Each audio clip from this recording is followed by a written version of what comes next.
Assalamualaikum warahmatullahi wabarakatuh. Hai guys, Kami dari kelompok 3 akan memaparkan materi tentang struktur data dan CATTS untuk extraction data. Assalamualaikum, nama saya Rizka Martiningsih, NIM 170810301106. A'arifah Rofi Ilmiatil Hasanah, NIM 170810301110. perkenalkan nama saya Izzatul Kamila, NIM 170810301244. Saya Ruri Risla Hasturi, NIM 170810301246. Data TV, NIM 170810301247.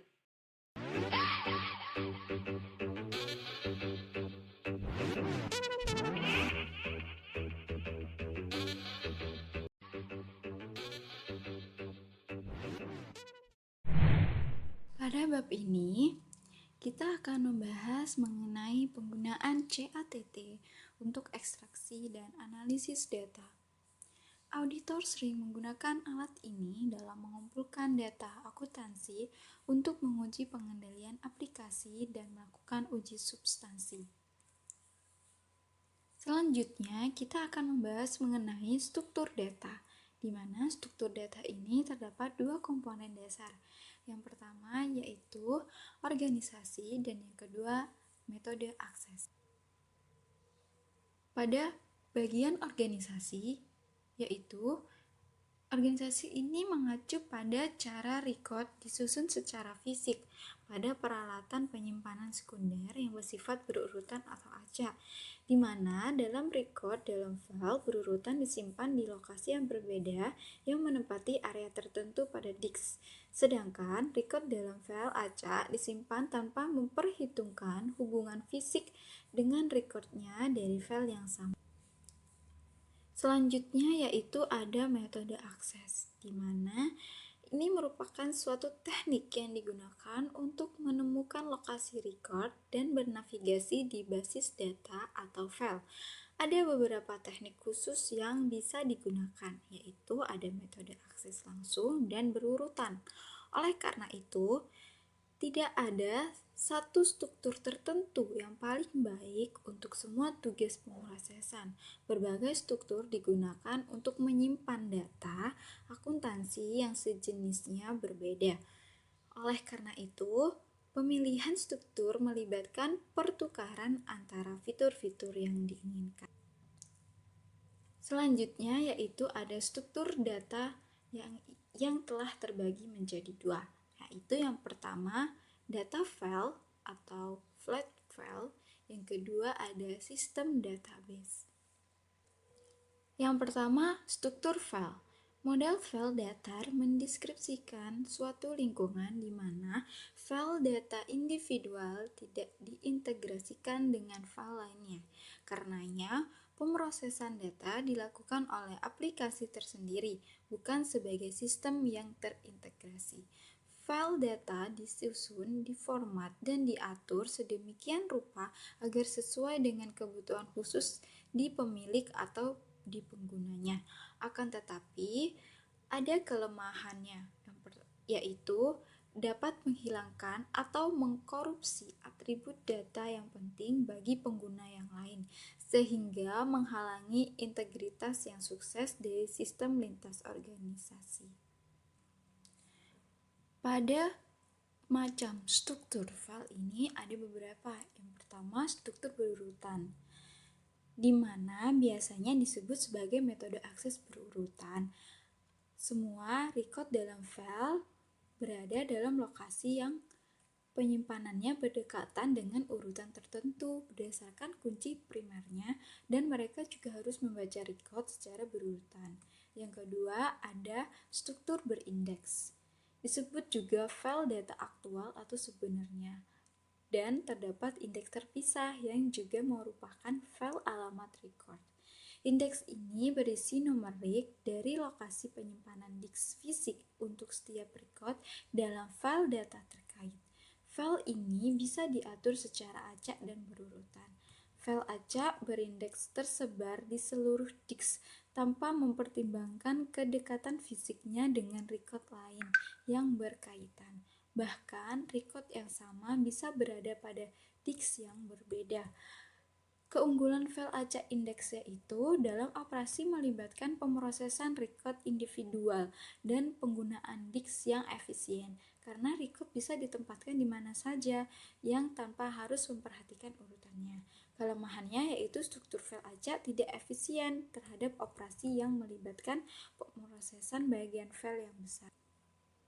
Dalam struktur berindeks ini ada namanya metode akses penyimpanan virtual atau VSAM, di mana metode ini digunakan untuk file yang sangat besar yang memerlukan proses batch secara rutin dan tingkat sedang pembuatan catatan pribadi. Dan untuk menemukan lokasi rekaman tertentu, file VSAM menggunakan sejumlah indeks yang menjelaskan isi dari setiap silinder dalam bentuk terangkum. Pada metode ini, terdapat kerugian, di mana kerugian terbesar dalam struktur VSAM adalah bahwa ia tidak melakukan operasi-operasi penyisipan ulang secara efisien. Salah satu metode untuk mengatasi masalah ini yakni dengan menyimpan catatan baru di area yang secara fisik terpisah dari catatan data lain dalam berkas. Dalam berkas VSAM berisi 3 komponen fisik. Yang pertama indeks, kedua area penyimpanan data prima, yang ketiga area kelebihan. Jadi, untuk mendapatkan catatan, kita mungkin perlu mencari indeks-indeks, menelusuri relnya di daerah data prima, dan terakhir periksa area yang meluap. Ini memperlambat waktu akses data untuk akses langsung dan pengolahan batch.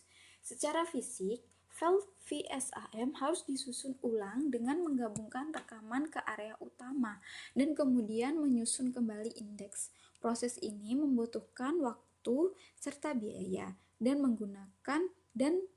penggunanya banyak sekali gangguan pada operasi. Selanjutnya yaitu ada struktur hashing, di mana struktur hashing ini menggunakan algoritma yang mengkonversi kunci primer suatu record langsung ke alamat penyimpanan.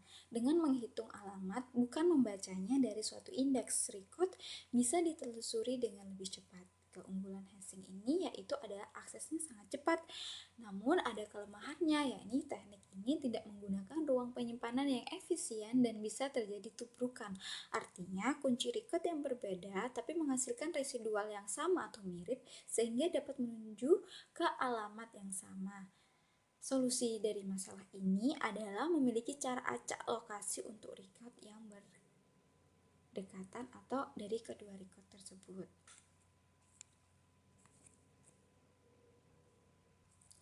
Selanjutnya yaitu ada struktur pointer. Dalam struktur pointer menyediakan hubungan antar record. Pointer juga digunakan untuk menghubungkan record antar file. Jenis pointer ada 3. Yang pertama, pointer alamat fisik, di mana berisi lokasi penyimpanan disk aktual yang dibutuhkan oleh pengendali disk. Alamat fisik ini memungkinkan sistem untuk mengakses record secara langsung tanpa memperoleh informasi lebih lanjut.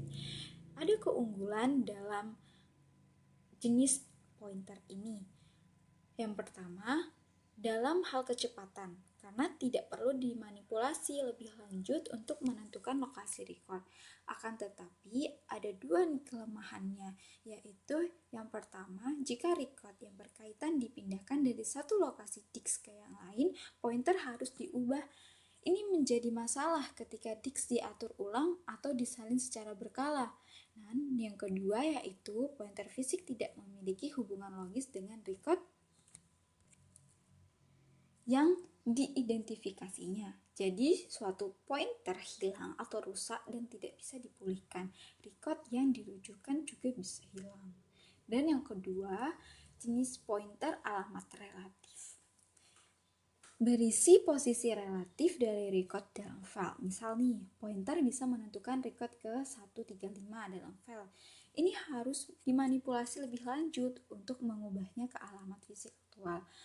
Peranti lunak konversi menghitungnya dengan menggunakan alamat fisik dari awal file, panjang setiap record dalam file, dan alamat relatif dari record yang dicari.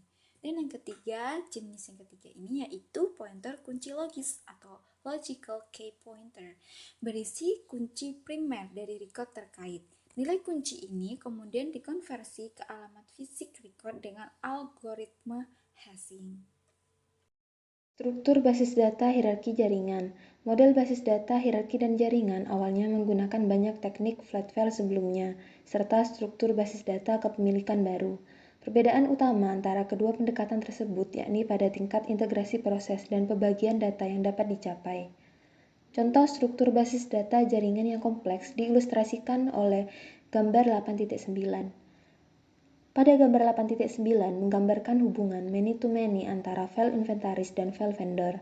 Setiap vendor memasok banyak item inventaris dan setiap item dipasok oleh lebih dari satu vendor. Perhatikan bahwa setiap catatan inventaris dari vendor hanya ada satu kali, tetapi ada catatan tautan terpisah untuk setiap item yang disediakan vendor dan untuk setiap pemasok dari item inventaris yang diberikan. Pengaturan pointer ini memungkinkan pengguna untuk menemukan seluruh vendor dari item inventaris yang diberikan dan seluruh inventaris yang disediakan oleh masing-masing vendor. Selanjutnya, link file atau file tautan yang dapat berisi data akuntansi. Misalnya seperti pada file tautan pada gambar 8.9 yang menunjukkan bahwa harga untuk persediaan nomor 1356 dari vendor nomor 1 sebesar $10 bukanlah harga yang sama yang dibebankan oleh vendor nomor 3 sebesar $12. Demikian pula waktu pengiriman dan diskon yang ditawarkan berbeda. Karakteristik transaksi seperti ini dapat bervariasi antara vendor dan bahkan antara item yang berbeda dari vendor yang sama. Data yang unik untuk asosiasi item vendor disimpan dalam file tautan yang unik, seperti yang ditunjukkan pada gambar 8.9. Struktur, konsep, dan terminologi basis data relasional. Basis data relasional didasarkan pada struktur file berurutan yang diindeks. Struktur ini diilustrasikan dalam gambar 8.10 menggunakan indeks bersama dengan organisasi file sekuensial. Dengan memfasilitasi akses langsung ke catatan individu dan pemrosesan batch seluruh file. Beberapa indeks dapat digunakan untuk membuat referensi silang yang disebut daftar terbalik, yang memungkinkan akses data yang lebih fleksibel. Dua indeks yang ditunjukkan pada gambar 8.10 antara lain, indeks yang pertama berisi nomor karyawan atau kunci utama untuk secara unik menemukan catatan dalam file. Indeks yang kedua berisi catatan alamat yang diatur oleh pendapatan tahun ke tanggal. Dengan menggunakan bidan non-unik ini sebagai kunci sekunder memungkinkan seluruh catatan karyawan untuk dilihat dalam urutan naik atau turun sesuai dengan pendapatan, ataupun catatan individual dengan saldo pendapatan yang dipilih dapat ditampilkan. Indeks dapat dibuat untuk setiap atribut dalam file, yang memungkinkan data untuk dilihat dari banyak perspektif. Teori basis data relasional. Pada akhir 1960-an, E.F. Colt mengusulkan prinsip-prinsip model relasional. Model formal memiliki dasar dalam aljabar relasional dan teori himpunan, yang menyediakan dasar teoretik untuk sebagian besar operasi manipulasi data yang digunakan. Dengan demikian, suatu sistem bersifat relasional apabila yang pertama merupakan data dalam bentuk tabel dua dimensi, yang kedua mendukung fungsi aljabar relasional dari restrict, project, dan join. Adapun tiga fungsi aljabar yang terdiri dari yang pertama, restrict, yang merupakan ekstrak baris yang ditentukan dari tabel. Operasi ini diilustrasikan pada gambar 8.11 pada poin A, yang membuat tabel virtual yang tidak ada secara fisik dan merupakan subset dari tabel asli. Yang kedua, project, yang merupakan ekstrak atribut tertentu kolom dari tabel untuk membuat tabel virtual yang disajikan pada gambar 8.11 pada poin B. Yang terakhir, join. Join membangun tabel fisik baru dari dua tabel yang terdiri dari seluruh pasangan baris gabungan. Dari setiap tabel seperti yang ditunjukkan pada gambar 8.11 pada poin C. Konsep basis data relasional. Konsep basis data relasional terdiri dari yang pertama, entitas atau entity, yang merupakan suatu organisasi yang ingin mengambil data. Entitas dapat berupa fisik seperti persediaan, pelanggan, atau karyawan, ataupun seperti penjualan ke akun pelanggan piutang atau AR, atau hutang piutang di mana analis mengidentifikasi entitas dan menyiapkan model mereka. Yang kedua, kejadian atau occurrence, digunakan untuk menggambarkan jumlah contoh atau catatan yang berhubungan dengan entitas tertentu. Misalnya, jika suatu organisasi memiliki 100 karyawan, entitas karyawan dikatakan terdiri dari 100 kejadian. Yang ketiga, atribut atau attributes adalah elemen data yang mendefinisikan entitas. Misalnya, entitas karyawan dapat ditentukan oleh kumpulan atribut parsial yang terdiri dari nama, alamat, skill pekerjaan, masa kerja, dan tarif per jam bayar. Setiap kejadian dalam entitas karyawan terdiri dari jenis atribut yang sama. Tetapi, nilai dari masing-masing atribut akan bervariasi di antara kejadian-kejadian. Selain itu, atribut adalah karakteristik yang logis dan relevan dari suatu entitas. Asosiasi dan kardinalitas. Garis bertabel yang menghubungkan dua entitas dalam model data yang menggambarkan sifat hubungan di antara mereka. Sedangkan kardinalitas adalah derajat hubungan antara dua entitas. Kardinalitas menjelaskan jumlah kemungkinan kejadian yang merupakan satu tabel terkait dengan satu kejadian dalam tabel yang terkait. Adapun 4 bentuk dasar kardinalitas yang dimungkinkan dan terdiri dari 0 atau 1 yang dilambangkan dengan 0,1, 1 dan hanya 1 yang dilambangkan dengan 1,1, 0 atau banyak yang dilambangkan dengan 0,m, serta 1 atau banyak yang dilambangkan dengan 1,m. Kemudian, nilai kardinalitas ini digabungkan untuk mempresentasikan asosiasi logis antar entitas. Selain itu, nilai kardinalitas di setiap ujung garis asosiasi mendefinisikan asosiasi. Misalnya, kardinalitas 0,1 pada satu ujung dan kardinalitas 1,m pada ujung yang lain adalah asosiasi 1:m. Gambar 8.13 menyajikan beberapa contoh asosiasi entitas yang akan dibahas selanjutnya. Contoh yang pertama, 1:1 atau 1 dan hanya 1. Asumsikan bahwa perusahaan memiliki 1000 karyawan tetapi hanya 100 dari mereka adalah staf penjualan. Asumsikan juga bahwa setiap penjual diberi mobil perusahaan, tetapi staf non-penjualan tidak. Gambar 8.13 menunjukkan bahwa untuk setiap kejadian atau catatan dalam entitas, pada karyawan ada kemungkinan 0 atau 1 kejadian dalam entitas. 0 dan kardinalitas maksimum adalah 1. Lingkaran dan garis pendek yang memotong garis yang menghubungkan dua entitas menggambarkan tingkat kardinalitas ini. Hal ini karena setiap mobil perusahaan ditugaskan hanya untuk satu karyawan, baik jumlah minimum dan maksimum dari catatan terkait adalah 1. Selain itu, dua garis berpotongan pendek di bagian akhir karyawan dari garis asosiasi menandakan kardinalitas ini juga. Contoh yang kedua, 1:1 atau 1 dan hanya 1. Contoh kedua menggambarkan situasi di mana setiap catatan dalam satu entitas selalu dikaitkan dengan catatan dalam entitas terkait. Dalam hal ini, setiap komputer laptop perusahaan hanya ditugaskan untuk satu manajer, dan setiap manajer hanya ditugaskan satu komputer. Dua garis pendek yang memotong garis penghubung di kedua ujungnya menggambarkan kardinalitas ini. Contoh ketiga, 1:m, 1 atau banyak. Contoh ketiga menyajikan hubungan antara entitas pelanggan dan pesanan penjualan.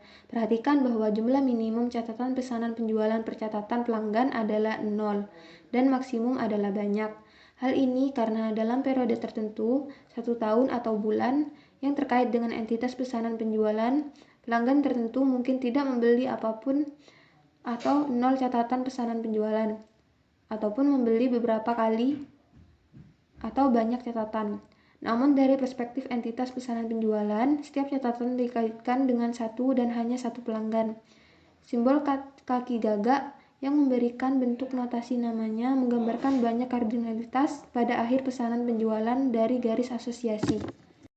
Contoh keempat, 1:M, satu atau banyak. Contoh keempat mewakili suatu situasi di mana setiap item spesifik persediaan yang dipasok oleh satu dan hanya satu vendor, serta setiap vendor memasok satu atau banyak item persediaan yang berbeda kepada perusahaan.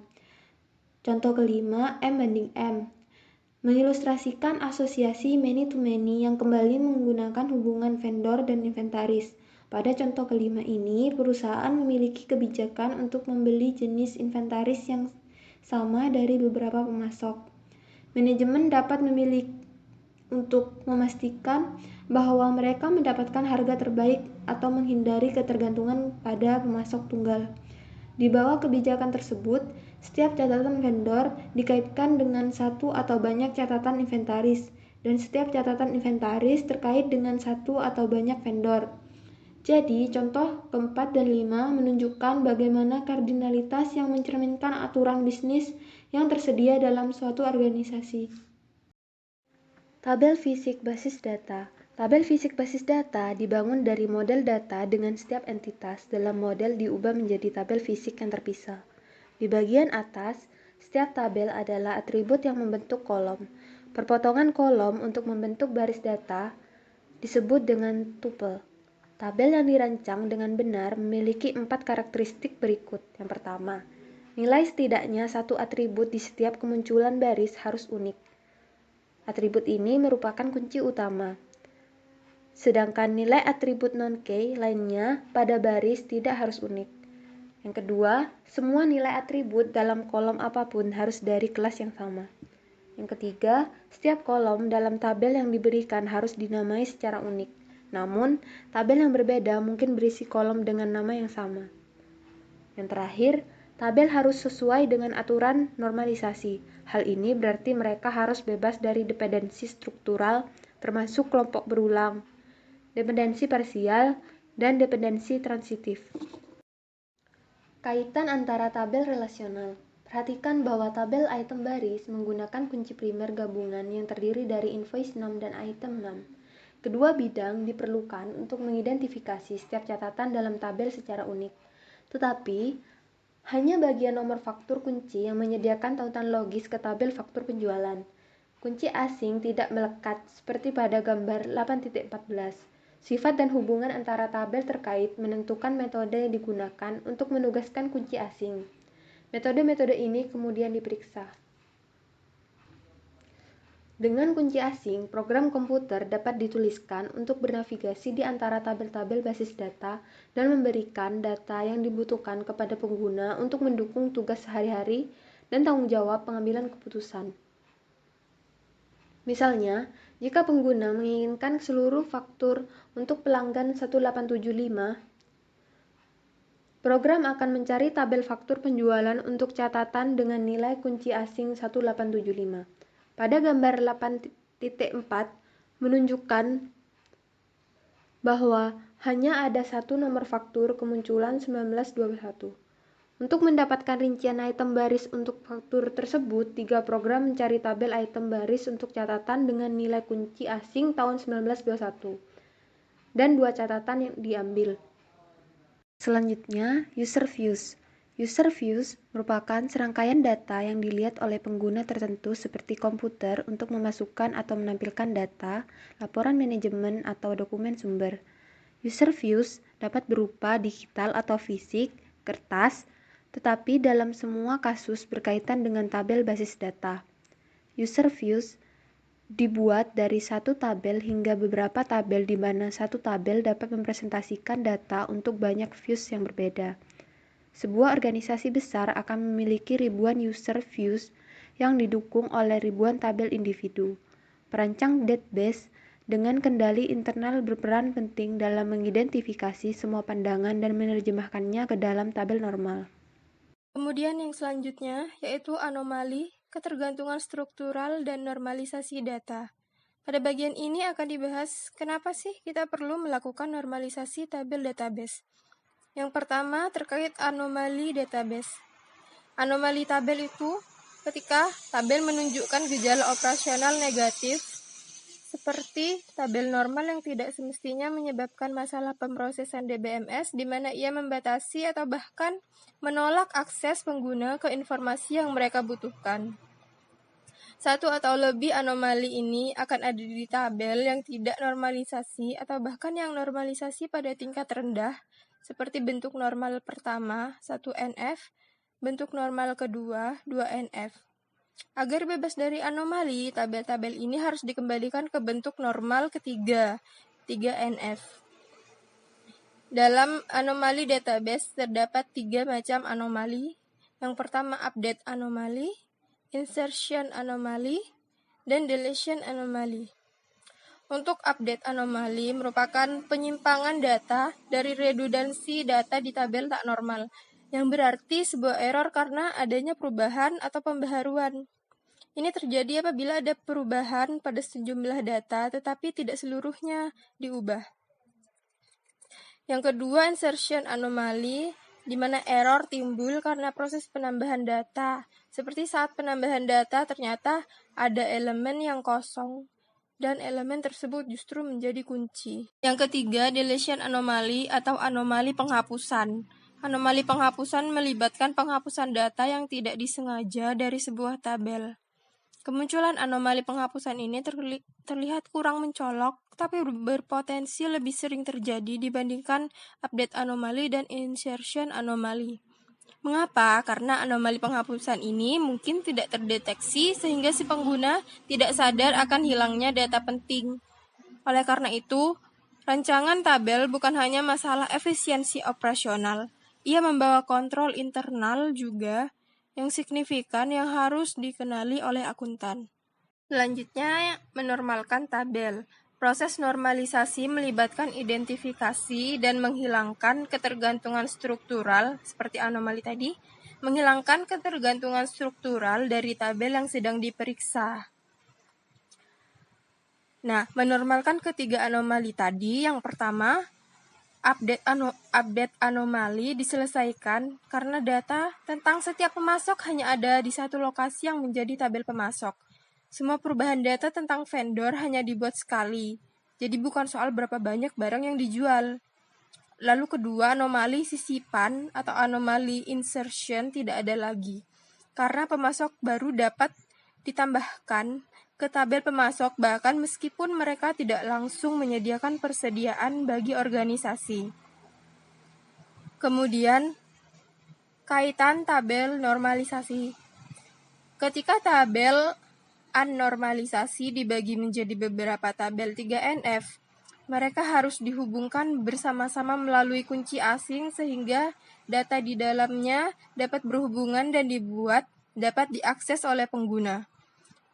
Tingkat asosiasi antar tabel-tabel yang terbentuk itu menentukan proses penyatuan tersebut. Tingkat asosiasi itu yaitu 1:1, 1:M, atau M/M. Yang pertama, kunci dalam asosiasi 1:1. Jika asosiasi 1:1 sejati ada di antara tabel-tabel, baik kunci utama atau keduanya, mungkin disembunyikan sebagai kunci asing di tabel terkait. Sementara itu, saat nilai kardinal lebih rendah adalah 0, sebuah tabel yang lebih efisien dapat dicapai dengan menempatkan kunci utama tabel dalam 0 atau 1 tabel sebagai kunci asing. Yang kedua, kunci dalam 1:M asosiasi, di mana asosiasi 1:M ada, kunci utama dari satu sisi tertanam dalam tabel sisi M. Logikanya terletak pada aturan bisnis pertama dan kedua. Yang pertama, setiap vendor memasok 3 barang atau lebih kepada perusahaan, namun setiap barang hanya disediakan oleh satu vendor. Aturan bisnis kedua yaitu setiap vendor memasok sebuah perusahaan dengan perlengkapan inventaris masing-masing disediakan oleh satu vendor saja. Yang ketiga, kunci dalam M/M asosiasi.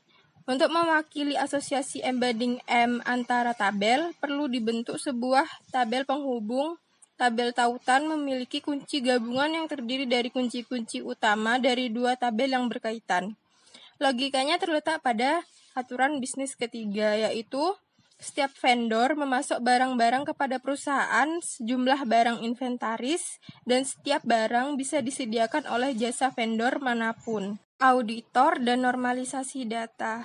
Normalisasi database memanglah masalah teknis yang merupakan tanggung jawab sistem profesional yang juga berpengaruh pada kontrol internal.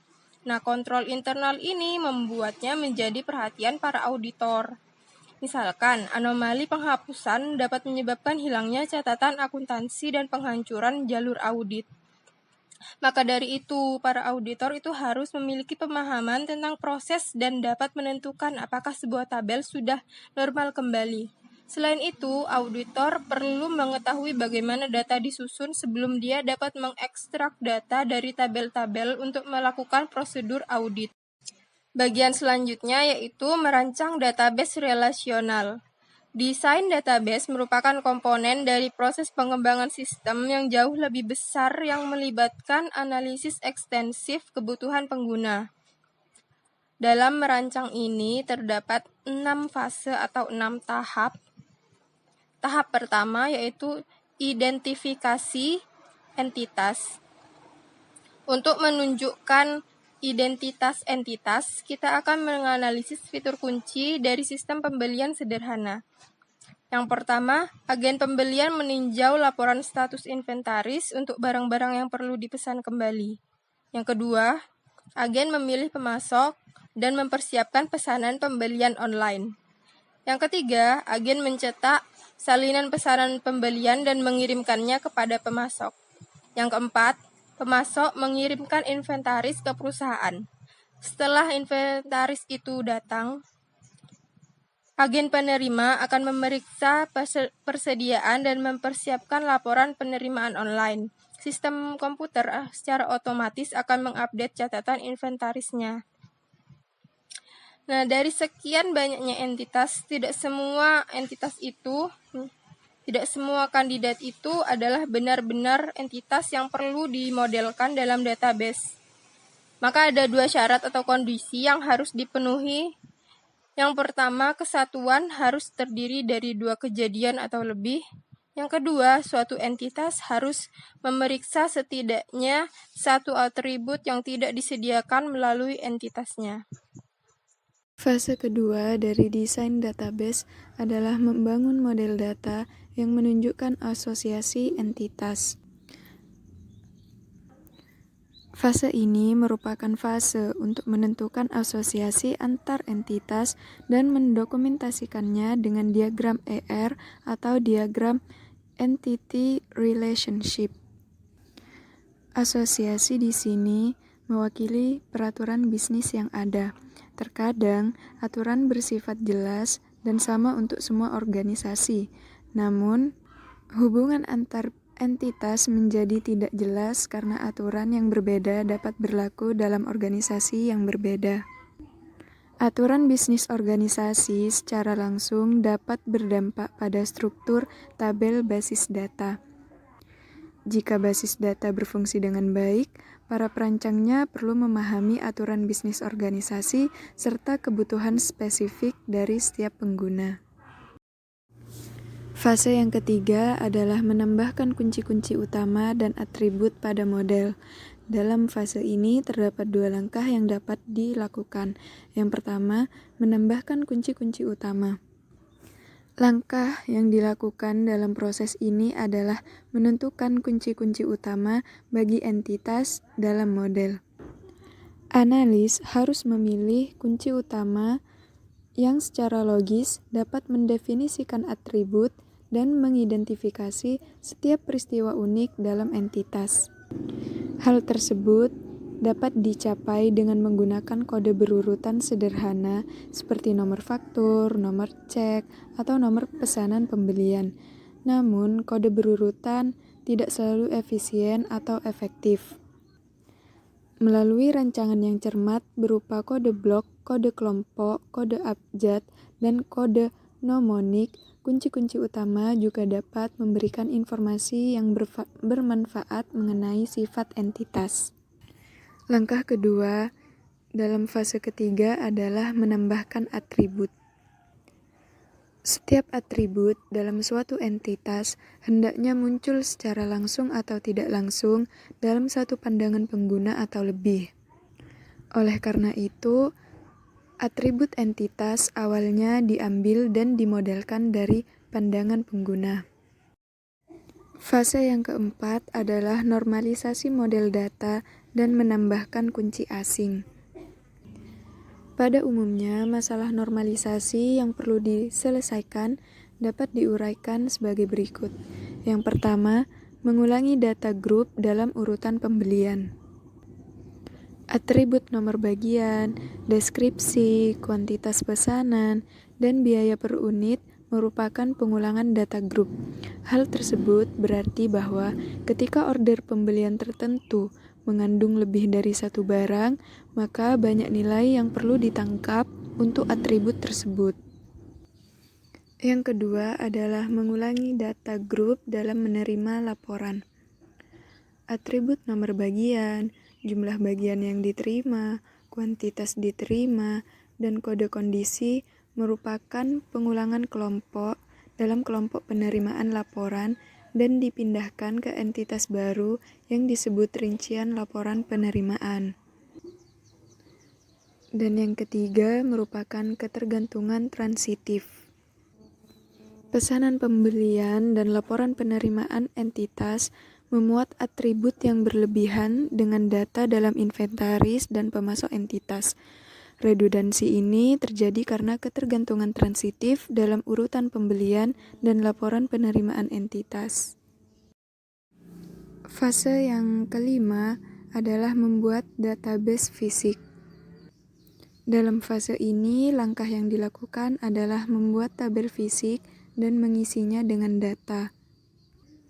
Hal tersebut merupakan langkah penting yang harus direncanakan dan dilaksanakan dengan cermat, dan juga membutuhkan waktu berbulan-bulan untuk instalasi dalam jumlah yang besar. Program harus ditulis untuk mengirim data organisasi yang saat ini tersimpan dalam flat file atau database legacy ke tabel relasional yang baru. Data saat ini disimpan pada dokumen kertas dan mungkin perlu dimasukkan ke dalam tabel database secara manual. Setelah langkah ini atau fase kelima ini, barulah user views dapat dihasilkan. Fase yang terakhir adalah mempersiapkan user views. Tabel normalisasi harus cukup kaya untuk mendukung pandangan dari semua pengguna sistem yang sedang dimodel. Fungsi permintaan dari DBMS memungkinkan sistem perancang untuk dengan mudah menciptakan pandangan pengguna dari suatu tabel. Perancang hanya memberitahu DBMS tabel mana yang harus digunakan, kunci utama dan kunci asingnya, dan sifat-sifat untuk memilih dari setiap tabel. DBMS yang lebih tua mengharuskan perancang untuk menentukan parameter pandangan langsung di SQL. Sedangkan dalam sistem yang lebih baru, perancang hanya menunjukkan dan mengeklik pada tabel dan atribut. Dari presentasi visual tersebut, DBMS menghasilkan SQL untuk menghasilkan pandangan, laporan penerimaan, pesanan pembelian, dan tampilan laporan status inventaris, semuanya akan diciptakan dengan cara tersebut. Perintah-perintah yang ada akan disimpan dalam program pengguna yang disebut dengan query. Untuk melihat laporan status inventaris, agen pembelian mengeksekusi program query. Setiap kali hal tersebut dilakukan, query membangun pandangan baru dengan data saat ini dari persediaan dan tabel vendor. Program laporan dapat digunakan untuk membuat tampilan visual menjadi lebih menarik dan mudah digunakan. Judul kolom dapat ditambahkan, dan rata-rata dihitung untuk menghasilkan hard copy atau laporan layar komputer yang menyerupai laporan pengguna semula. Selanjutnya, terdapat integrasi global view. Sebuah perusahaan modern tentunya memerlukan ratusan ribu pandangan dan tabel terkait. Memadukan kebutuhan data semua pengguna ke dalam satu skema atau enterprise-wide view dapat disebut view integration. Untuk memudahkan tugas tersebut, sistem perencanaan sumber daya perusahaan modern dilengkapi dengan skema inti, tabel normal, dan contoh pandangan. Embedded Audit Module. Embedded Audit Module atau EAM bertujuan untuk mengidentifikasi transaksi penting ketika mereka diproses dan diekstrak dari salinan secara langsung. EAM merupakan modul berprogram khusus yang tertanam dalam aplikasi host untuk menangkap tipe transaksi yang sudah ditentukan untuk analisis berikutnya. Kerugian Embedded Audit Module atau EAM. EAM memiliki dua kerugian signifikan. Yang pertama berkaitan dengan efisiensi operasional dan yang kedua berkaitan dengan integritas EAM itu sendiri. Kerugian pertama, kecakapan operasional. Dari sudut pandang pengguna, EAM mengurangi kinerja operasional. Kehadiran sebuah modul audit dengan aplikasi host dapat menciptakan overhead yang signifikan, terutama jika jumlah pengujian ekstensif. Terdapat satu pendekatan untuk menghilangkan beban overhead ini dari sistem, yaitu dengan cara merancang modul yang dapat dihidupkan dan dimatikan oleh auditor. Kerugian yang kedua adalah meriksa integritas EAM. Pendekatan EAM mungkin bukan teknik audit yang layak dalam lingkungan dengan tingkat pemeliharaan program yang tinggi. Jika host sering berubah, EAM yang terikat dalam host juga perlu diubah. Integritas EAM secara langsung dapat mempengaruhi kualitas prosedur audit. Dengan demikian, auditor harus mengevaluasi integritas EAM. Evaluasi tersebut dicapai dengan cara yang sama seperti menguji kendali aplikasi host. Perangkat lunak audit umum atau Generalist Audit Software. Generalist Audit Software adalah alat yang paling banyak digunakan untuk mengaudit.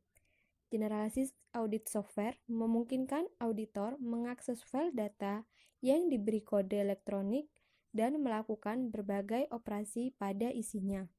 Beberapa penggunaan Generalist Audit Software yang lebih umum mencakup: yang pertama, menyeimbangkan seluruh file atau barang data yang dipilih.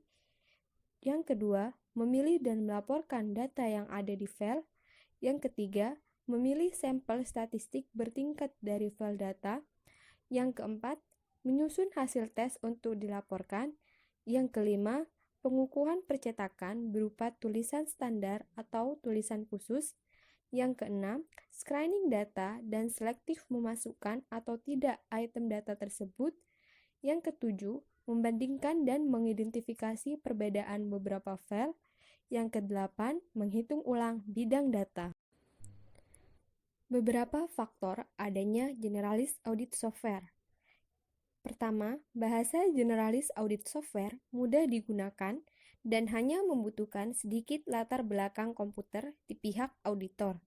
Kedua, banyak produk Generalist Audit Software dapat digunakan pada sistem mainframe dan komputer. Ketiga, para auditor dapat melakukan tes tanpa bantuan dari staf layanan komputer klien. Keempat, Generalist Audit Software dapat digunakan untuk memeriksa data yang tersimpan dalam kebanyakan struktur dan format. Menggunakan General Audit Software untuk mengakses struktur sederhana. Memperoleh akses pada struktur datar merupakan proses yang relatif sederhana. Tugas auditor adalah untuk memverifikasi keberadaan dan nilai inventaris dengan melakukan penghitungan fisik dari contoh persediaan yang sedang diperiksa. Dengan demikian, berdasarkan ambang batas materialitas yang disediakan oleh audit, General Audit Software memilih catatan sampel dan mempersiapkan laporan yang memuat informasi yang dibutuhkan. Selanjutnya yaitu menggunakan General Audit Software untuk mengakses struktur kompleks. Tidak semua produk General Audit Software dapat mengakses setiap jenis struktur file. Auditor mungkin perlu membuat agar sistem profesional menulis program khusus yang akan menyalin catatan dari struktur aslinya ke struktur datar file berurutan agar mudah didapatkan kembali. Struktur database menggunakan pointer untuk mengintegrasikan 3 pelanggan yang berkaitan, yaitu faktur penjualan dan baris dalam pengaturan hierarki. Audit masalah yang berkaitan dengan pembentukan file datar.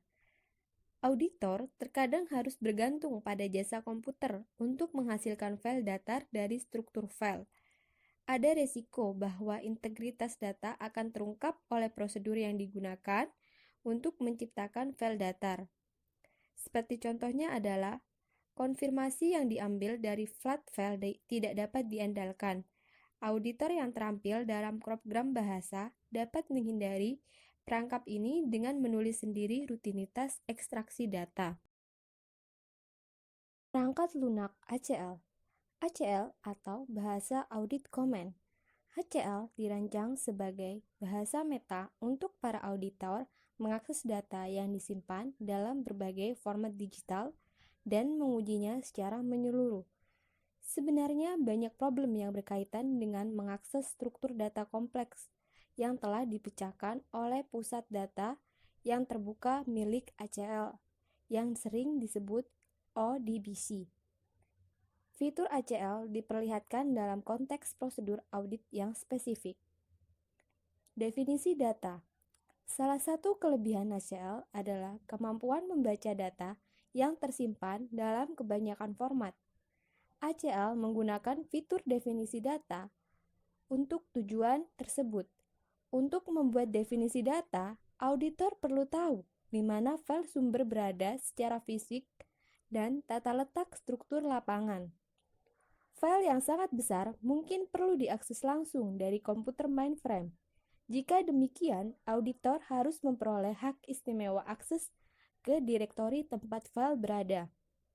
Akan tetapi, jika memungkinkan, salinan file itu hendaknya disimpan dalam direktori tes terpisah atau diunduh ke komputer auditor.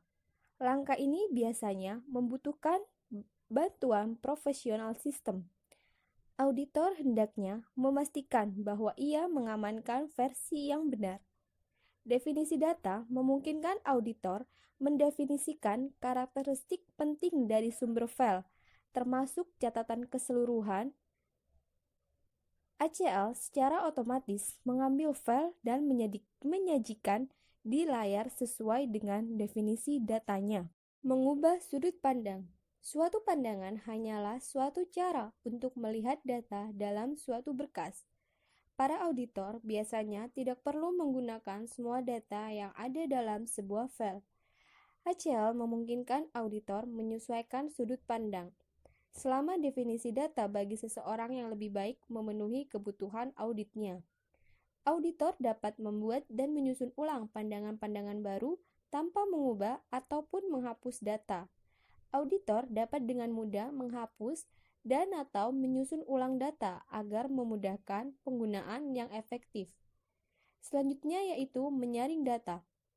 ACL menyediakan pilihan untuk menyaring data yang mendukung berbagai tes audit. Auditor dapat memeriksa catatan yang terdapat pada daftar persediaan berdasarkan jumlah negatif atau nol. Sewaktu auditor melaksanakan prosedur penyaringan ini, ACL menghasilkan pandangan baru tentang berkas inventaris yang berisi 4 catatan tanpa tingkat kuantitas yang stabil. Selanjutnya yaitu mengerat data. Dengan fitur stratifikasi ACL memungkinkan auditor untuk melihat distribusi catatan yang jatuh ke dalam strata.